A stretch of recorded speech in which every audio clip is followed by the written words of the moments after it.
किसान साथियों, एक बार फिर से मौसम का नया सिस्टम यहाँ पर बन रहा है, जिसकी वजह से मध्य प्रदेश में भी उसका असर देखने को मिलेगा। और ख़ास करके हिमालयी क्षेत्र में, पहाड़ी क्षेत्रों में यहाँ पर एक नया सिस्टम फिर से एक्टिव हो चुका है, जिसकी वजह से यहाँ पर मध्य प्रदेश में उसका असर कहीं न कहीं देखने को मिलेगा। किसान साथियों, आप देख रहे हैं खबरों का पिटारा और मैं हूँ आपका सुचिंतक पटेल नानालाल बम्बोरिया। चलिए शुरुआत करते हैं, मौसम आगे कैसा रहेगा और उसका क्या असर मध्य प्रदेश के किन किन क्षेत्रों में देखने को मिलेगा। खास करके अगर हम बात करते हैं तो पिछले एक सप्ताह पूर्व लगभग आप सभी ने देखा होगा, मध्य प्रदेश में काफ़ी विध्वंस जैसी स्थिति यहाँ पर देखने को मिली है। ओलावृष्टि और असामयिक बारिश की वजह से कई किसानों का यहाँ पर लाखों का नुकसान भी हुआ है। फसलें काफ़ी रूप से तबाह भी हुई हैं। ऐसे में अब 2-3 दिन की राहत यहाँ पर आपको देखने को मिली है। उसी कड़ी में 10 फरवरी दोपहर 2 बजे के बाद में यहाँ पर फिर से बादलों का जमावड़ा शुरू हो जाएगा। जी हाँ, 10 फरवरी दोपहर 2 बजे के बाद में फिर से यहाँ पर वेस्टर्न डिस्ट्रीम वेस्ट सिस्टम यहाँ पर एक्टिव हो रहा है, जिसकी वजह से हिमालयी क्षेत्रों में, पहाड़ी क्षेत्रों में इसका जो असर है वो वहाँ से प्रारंभ हो रहा है और मध्य प्रदेश के लगभग सभी क्षेत्रों में इसका असर देखने को मिलेगा।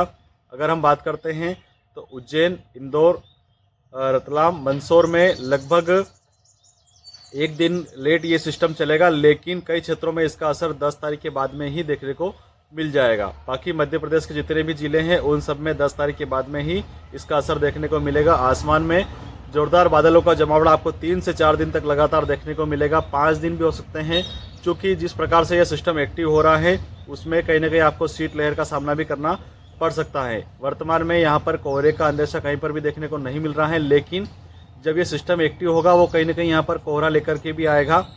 पौधों पर आपको अच्छी शीतलहर जो ओस है वो देखने को मिलेगी। शीतलहर का दौर तो रहेगा ही सही, क्योंकि इसमें बारिश का दौर आपको कहीं पर भी देखने को नहीं मिलेगा।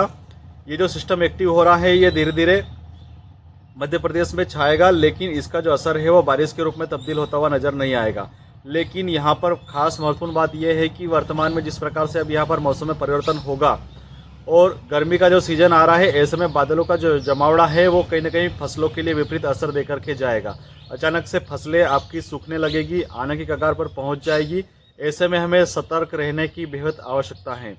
खास करके अगर हम स्वास्थ्य की अगर बात करते हैं तो स्वास्थ्य को लेकर के भी आपको सजग और सतर्क रहने की खास आवश्यकता है। बारिश की अगर हम बात करते हैं तो यहाँ पर कहीं पर भी बारिश का जो सिस्टम है वो नहीं बनता हुआ नज़र आ रहा है, लेकिन यहाँ पर जो लगातार 5 दिनों तक बादलों का जमावड़ा देखने को मिलेगा उसकी वजह से शीतलहर भी देखने को मिलेगी और हल्का कोहरा भी देखने को मिलेगा। आगे अगर इसमें किसी प्रकार की एक्टिविटी अगर होती है तो उस पर हमारी पैनी नज़र बनी हुई है। आपको बहुत जल्दी अगले वीडियो के माध्यम से अवगत कराया जाएगा। आप सभी से आग्रह करना चाहूँगा, चैनल पर अगर पहली बार आए तो चैनल को सब्सक्राइब कर लीजिएगा, ताकि इसी प्रकार की खास और महत्वपूर्ण जानकारियाँ आपकी मोबाइल के स्क्रीन पर सबसे पहले उपलब्ध हो सके और आप घर बैठे सतर्क हो सके। जय हिंद, जय भारत।